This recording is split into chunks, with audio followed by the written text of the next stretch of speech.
नमस्कार, मी प्राध्यापक राम पालकर. आपल्यासाठी उद्या जे आपली एक्झाम होणार आहे, त्या एक्झाममध्ये आपल्याला नव्याने सामोरं जायचं आहे. म्हणजेच आत्तापर्यंत आपण बोर्डाची एक्झाम त्या ठिकाणी दिलेली आहे. परंतु या वर्षीपासून आपल्याला विद्यापीठाची एक्झाम त्या ठिकाणी द्यायची आहे आणि जेव्हा आपण विद्यापीठाची एक्झाम देत असतो, तर साहजिकच काही नवीन चेंजेस आपल्याला बघायला मिळत असतात. मग सर्वप्रथम आपली जी काही ॲन्सर शीट आहे, तर त्या ॲन्सर शीटवर आपल्याला काही गोष्टी त्या ठिकाणी उद्या लिहायच्या आहेत. तर त्या कशा लिहायच्या आहेत किंवा काय कुठे लिहायचं आहे, हेच आपण समजून घ्यायचं आहे, म्हणजे उद्या तुम्हाला अडचण येणार नाहीये. मग सर्वप्रथम आपल्याला जी ॲन्सर शीट मिळेल, तर ती ॲन्सर शीट एक व्यवस्थित तपासून घ्यायची आहे. म्हणजेच पहिल्यांदा आपल्याला ॲन्सर शीट मिळाल्यानंतर ती कुठे फाटलेली आहे का? किंवा त्या ठिकाणी त्याच्यावरती काही पेज बंद आहे का? या सर्व गोष्टीची चौकशी करायची आहे किंवा व्यवस्थित ती जी काही ॲन्सर शीट आहे, तर ते आपल्याला मिळाल्यानंतर जे काही ज्युनियर सुपरवायझर असतील त्यांच्याकडनं मिळाल्यानंतर चेक करायची आहे. जर काही अडचण असल्यास त्वरित लगेच न त्याच्यावर काही लिहिता तर ती बदलून सुद्धा घ्यायची आहे. म्हणजे आपल्याला काही अडचण येणार नाही. नंतर आपल्याला जेव्हा ॲन्सर शीट मिळेल, तर त्या ॲन्सर शीटवरती आपल्याला काही माहिती लिहायची आहे, आवश्यक माहिती लिहायची असते. मग आपलं जे काही हॉल तिकीट असतं, त्या हॉल तिकीटवर असणारी जी काही माहिती आहे, तर ते आपण काय करायची असते, जे आपलं ॲन्सर शीट आहे किंवा ॲन्सर बुक जे आहे, तर त्या ॲन्सर बुकवर आपल्याला ती लिहायची आहे. मग प्रथम काय लिहायचं आहे, तर सीट नंबर लिहायचा आहे. इन फिगर्स लिहायचा आहे. म्हणजेच अंकात सीट नंबर लिहायचा आहे.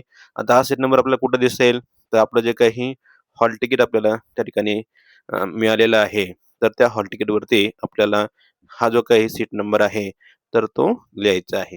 मग बघा हा सीट नंबर जो काही आहे, तो तुम्हाला दिलेला आहे. मग आता हा 672939 जो काही आपला असेल तिथे, तर तो काय करायचा आहे, आपण जे काही आपलं ॲन्सर बुक आहे, तर त्या ॲन्सर बुकवर या ठिकाणी आपण लिहायचं आहे. म्हणजेच जेणेकरून आपल्याला त्या ठिकाणी सीट नंबर काय आहे, तर तो व्यवस्थित या ठिकाणी आपण जो काही असेल तो पेनाने लिहायचा आहे.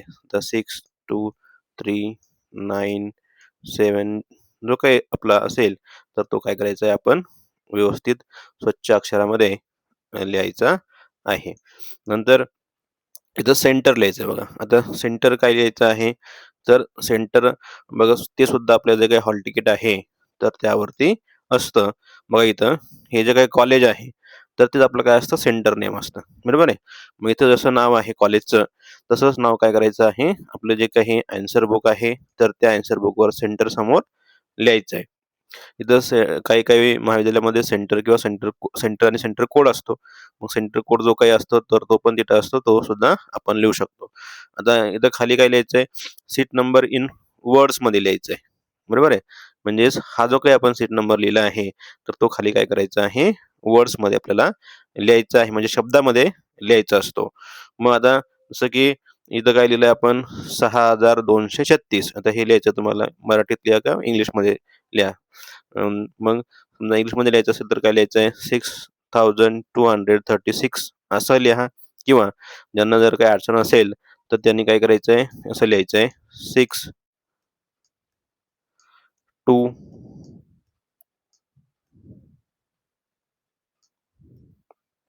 नंतर 3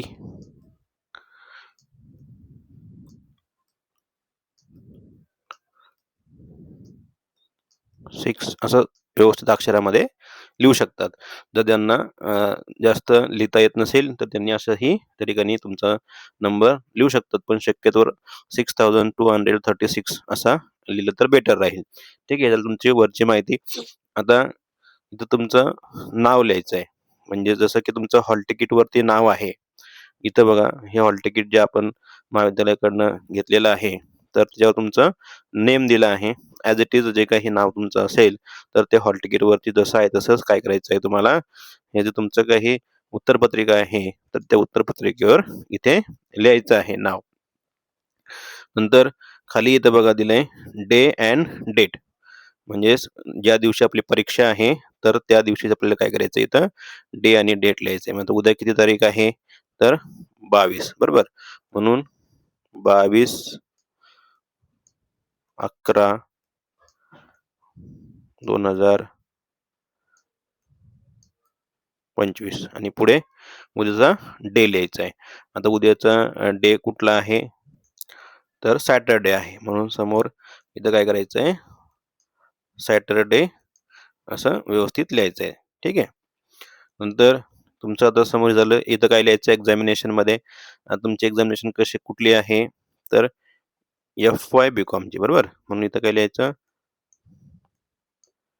FY B.Com, FY B.Com October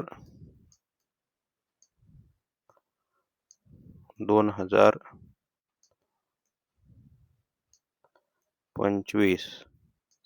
काय लिहायचंय? ऑक्टोबर 2025. FY B.Com October 2025. नंतर इथं कंसामध्ये लिहायचंय NEP. काय लिहायचंय कंसामध्ये?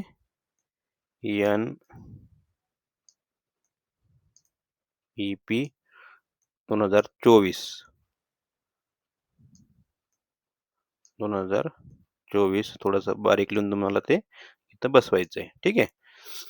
एफ-वाय बी-कॉम ऑक्टोबर 2025, NEP 2024 असं तुमचं एक्झामिनेशन आहे. ठीक आहे. नंतर खाली सब्जेक्ट लिहायचा आहे. तर सब्जेक्ट तुमचा जो काही हॉल तिकीट तुम्हाला दिलेलं आहे, तर त्या हॉल तिकीट तुमचा विषय आहे. जसं की आता उद्या कुठला आपला सब्जेक्ट आहे यापैकी इंडियन नॉलेज सिस्टीम, बरोबर? मग इथं हा सब्जेक्ट जे काही इथं जसं लिहिलंय तसं काय लिहायचं आहे आपल्या उत्तरपत्रिकेवर पण इथं लिहायचं आहे इंडियन. आता लिहित नाही पूर्ण मी इथं काय करायचं इंडियन नॉलेज सिस्टीम हे लिहायचं आहे. नंतर तुमचं सेमिस्टर कुठलं सेमिस्टर आहे तर लिहायचं. आता तुमचं सेम काय आहे? 1 आहे, बरोबर? सेम 1 म्हणून इथं सेम 1. ठीक आहे.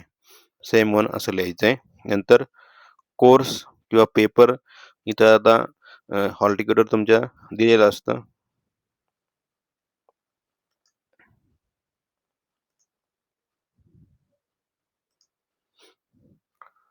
मग आता इथं IKS दिलं तर तुमचा कोर्स कुठला आहे? IKS. म्हणून कोर्समध्ये काय लिहायचं आपल्याला? IKS या ठिकाणी लिहायचं आहे. नंतर किंवा इथं ब्लँक सोडलं तरी काय अडचण नाही याला. ठीक आहे. नंतर मीडियम ऑफ आन्सर लिहायचं आहे. म्हणजेच आपण कुठल्या मीडियममध्ये आन्सर लिहिणार आहे. म्हणजेच मराठी असेल किंवा इंग्लिश असेल व्हॉटएव्हर. तर जे काही असेल तर इथं काय करायचं आहे मराठी किंवा इंग्लिश आपल्याला मीडियम ऑफ आन्सर लिहायचं आहे. नंतर आता इथं आन्सर बुक किंवा सप्लिमेंट्स जाताना आपण काय सप्लिमेंट घेतली असेल तर काय करायचं आहे 1+1 एक घेतली असेल किंवा 2 घेतले असेल तर तेवढं इथं काय लिहायचं 1+2 1+1 आणि टोटल इथं आता 1+1 झालं 2 असं लिहायचं आहे. ठीक आहे. आता शक्यतो सप्लिमेंटची गरज पडत नाही, पण जेव्हा गरज पडल्यानंतर असं काय करायचं इथं लिहायचं आहे. आणि नंतर पुढे आता आपल्याला काय करायचं आहे एक्झाम सुरू करताना ते लक्षात घ्यायचं आहे की प्रत्येक पेजवरती काय करायचं आहे आपल्याला क्वेश्चन नंबर लिहायचा आहे. म्हणजे जिथं आपण क्वेश्चन नंबर लिहितोय तिथून आपल्याला काय करायचं प्रश्न सुरू करायचा आहे. कुठेही लिहायचं नाहीये. प्रश्न संपला की समजा जर तुमचा शेवटच्या वेळेवरती प्रश्न संपला किंवा अर्ध्या मिनिटात प्रश्न संपला तर नवीन पेजवरती उत्तर लिहायचं आहे. म्हणजेच कारण की एकाच पेजवरती 2-2 प्रश्न लिहू नका. कारण की तुमच्याकडे भरपूर पेज असतात. तर तुम्ही काय करायचं आहे प्रत्येक प्रश्न हा सेपरेट पेजवरती चालू करायचा आहे. एकाच पेजवरती कुठेही काहीही व्यवस्थित नसताना आपल्याला मग त्या ठिकाणी मार्क मिळत नाहीत. म्हणून त्या ठिकाणी काय करायचं पेपर लिहिताना काळजी घ्यायची आहे की जो काही पेपर आपण त्या ठिकाणी लिहिणार आहोत तर तो पेपर पूर्णपणे आपण व्यवस्थितच लिहिला पाहिजे स्वच्छ अक्षरामध्ये. तर थोडक्यात काय नवीन प्रश्न नवीन पेजवरती लिहायचा आहे. म्हणजे क्वेश्चन नंबर 1 मध्ये जरी 1-2 ए आणि बी असेल तरी ए वेगळ्या पेजवर आणि बी वेगळ्या पेजवरती लिहायचं आहे. ठीक आहे. एका ए इथं खाली इथं लिहायचा नंतर लगेच ब इथं खाली ब लिहायचा असं नाही करायचं. ठीक आहे. तर ब प्रश्न काय करायचा इथं खाली लिहायचा. ठीक आहे. सुटसुटीत व्यवस्थित पेपर लिहायचा, चांगल्या अक्षरात लिहायचा, मुद्देसूद पेपर लिहायचा आहे. ठीक आहे. सर्वांना बेस्ट ऑफ लक. उद्यापासून तुमच्या ज्या काही परीक्षा होणार आहे, तर त्या परीक्षेसाठी सर्वांना शुभेच्छा. सर्वांनी संपूर्ण पेपर लिहायचा आहे. धन्यवाद.